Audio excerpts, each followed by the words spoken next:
Hello friends, good morning, જય માતાજી. આજે થઈ ગયું છે મોડું, 8 વાગી ગયા છે. તો ટિફિનમાં શું બનાવવું વિચારતી હતી. તો જલ્દી મને માટે મેં ટમેટાનું શાક અને ભાખરી બનાવવાનું વિચાર્યું છે. તો ટમેટાનું શાક બનાવવા માટે મેં ટમેટા અને લસણ ને એવું બધું લઈ લીધું છે. તો ટમેટાના શાકમાં લસણના કટકા ના હોય તો ટમેટાના શાકમાં મજા આવે નહીં.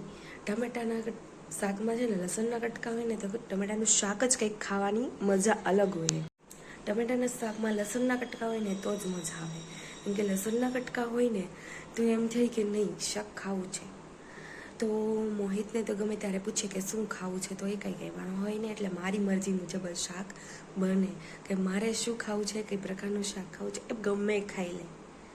એને એવું કંઈ નહીં કે એને આ શાક નહીં ભાવતું કે આ શાક બનાવવું કે ના બનાવવું કે એવું નહીં. હું જે બનાવું ને બધું ખાઈ લે. એમ કે તારા બધા શાક સારા જ હોય.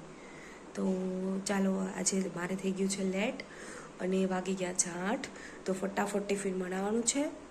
કેમ કે 9:30 મોહિતને ઓફિસ જવાનું હોય અને 9:30-10ની આસપાસ એ નીકળે ઘરેથી, તો ટાઈમ લાગી જાય. અને પ્લસ યાર નાનો છે તો એ ગમે ત્યારે ઉઠે, રોવે, તો મારે ટિફિન બનાવવામાં લેટ ના થાય એ માટે હવે આપણે પછી મળશું એમ. હેલો ફ્રેન્ડ્સ, ભાખરી બની ગઈ છે. તો ભાખરી, દહીં ને ચા જે લોકોને ખાવું હોય એ આવી જાજો. ચાલો હવે નાસ્તો કરી લઈએ. હેલો ફ્રેન્ડ્સ, બપોરે જમીને અમે લોકો ફ્રી થઈ ગયા છીએ અને સુવાની તૈયારી કરતા હતા. ત્યાં હિયાનને ઊંઘ આવતી હતી અને હિયાન તો થોડી વાર સૂઈ ગયો, પણ જેવું મેં વિડીયો બનાવવાનું સ્ટાર્ટ કર્યું કે તરત જ એ જાગી ગયો. તો મેં એને ફરીથી હવે પાછો સુવડાવી દીધો છે, થોડીક વાર રમાડીને. અને અત્યારે હું છે ને વિચારતી હતી કે ટમેટા ઉપર છે ને મને એક જૂની યાદ છે જે તમારા સાથે શેર કરવા માંગુ છું. તો ટમેટામાં એવું હતું કે મને છે ને દેશી ટમેટાનું શાક બહુ જ ભાવે, પણ અહીંયા મળે નહીં.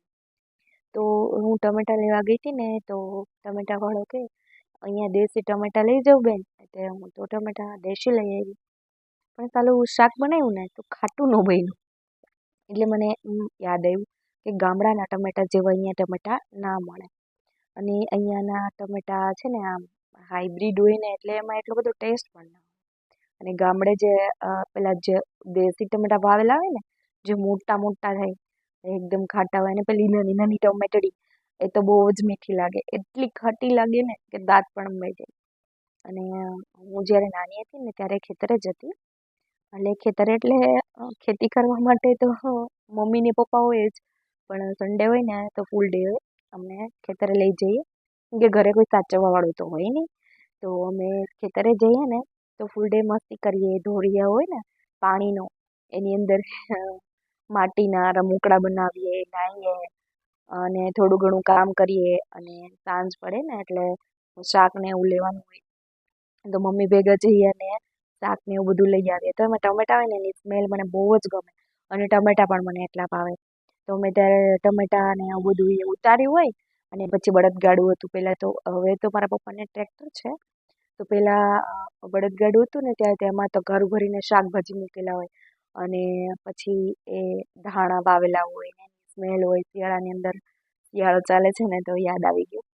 તો ઘરે જતા હોય ને તો રસ્તામાં એવી મસ્ત મસ્ત સ્મેલ આવતી હોય, અને ટમેટા જોઈએ ને એટલે ખાવાનું મન થઈ જાય. પણ શું, મને તો શરદીને ઉધરસ ફૂલ પહેલેથી ને શિયાળો બેસે એટલે શરૂ થઈ જાય. અને હાલ પણ મને ઉધરસ છે જ, પણ આજે થોડુંક સારું છે.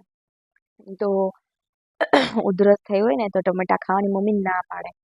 તો મમ્મીનું ધ્યાન ના હોય ને, એમ તગારામાંથી ચોરી છીપે ટમેટું લઈને ખાઈ લઈએ. અને થોડુંક બચે ને ત્યાં મમ્મીનું ધ્યાન જાય અને ધડ દઈને ગાલ પર પડે. પછી રોતા રોતા ઘરે જઈએ અને એ ટમેટાનું મમ્મી શાક બનાવે ત્યારે તો હાઈ ઝડપી પડીએ એની ઉપર, તૂટી પડીએ. એટલું મને ટમેટાનું શાક ભાવે. ને જ્યારે ઘરના ટમેટા થતા હોય ને તો ડેઈલી મારા માટે 8મું ભણતી ને ત્યારથી મને 6ઠ્ઠું ભણતી ને ત્યારથી મને થોડીક થોડીક રસોઈ આવડતી, પણ 8મામાં મને કમ્પ્લીટ રસોઈ આવડી ગઈ હતી. તો હું જાતે રોજ ટમેટાનું શાક બનાવીને ખાઉં. કેમ કે મને ટમેટાનું શાક એટલી હદે ભાવે ને કે વાત જ ના પૂછો. અને અહીંયા સુરતમાં પણ હવે અહીંયા એવા ટમેટા મળતા નથી કે ટમેટાનું શાક ખાઈ શકાય. મને ભાવતું પણ નથી એટલું બધું. તો ટમેટાની યાદો એવી જૂની જૂની યાદો યાદ, શિયાળામાં બધી સ્મેલ એવી સરસ આવતી હોય. શિયાળો હોય એમાં આમ જમવાની કંઈક મજા જ ગામડે કંઈક અલગ હોય. એટલે મને છે ને ગામડે રહેવું બહુ જ ગમે. પણ આવવું પડે સિટીમાં, જ્યાં આપણા હસબન્ડ આપણે લઈ જાય ત્યાં આવવું પડે. તો ચાલો ફ્રેન્ડ, હવે હું વિચારું છું કે જમવામાં શું બનાવું.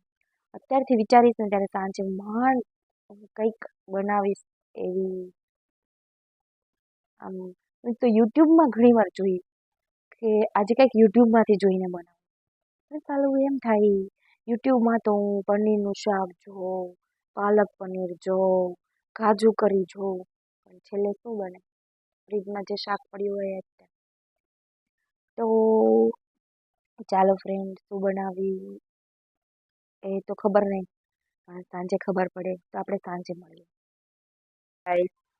હેલો ગાઈસ, ફાઇનલી આજે વિચારી લીધું હતું કે જમવામાં શું બનાવું. તો મેં પાપડીનું શાક, એટલે કે અમારા ગુજરાતી ભાષામાં વાલોળ કહીએ ને અહીંયા સિટીમાં બધા પાપડી કહે, તો પાપડી, રીંગણ અને ટમેટાનું મિક્સ શાક બનાવ્યું છે. તો ચાલો બધા જમવા.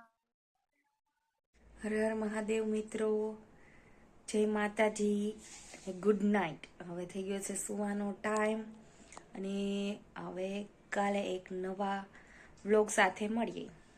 By, good night, take care.